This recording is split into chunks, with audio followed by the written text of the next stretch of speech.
this is the time and the moment that the African view is coming to the fore. When we look at the infrastructure gap, the financing gap, the climate transition challenges that we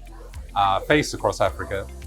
ultimately we need the private sector at the table, co-creating these solutions alongside governments and sovereigns, not just being there to mobilize. There's a lot of capital that's needed in terms of the infrastructure development, but it's not one entity that's going to be able to front it all. So hybrid financing,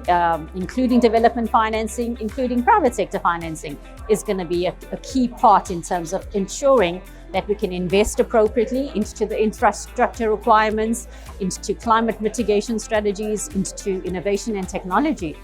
I would say that there was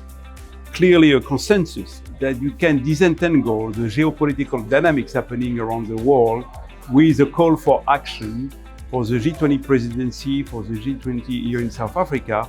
a call for action not only about what are the problems we are facing, but how private sector can have an influential role and a catalytic role, particularly to drive investment, to drive in infrastructure, not only in Africa, but in emerging markets. So we need to find avenues to allow the private sector, including large wealth pools like pension funds and insurers, to deploy financing against transforming the economy. And that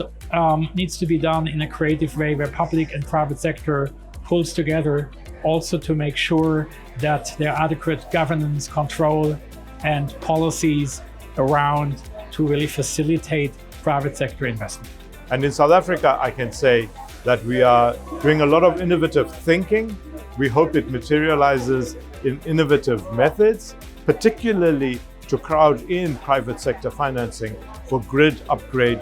grid extension, and what I would call grid realignment, which then allows the private sector, which has already proven that it has both the capacity and the appetite to invest in renewables, to have an assurance that once they make that investment, it comes onto a public national grid in an effective manner.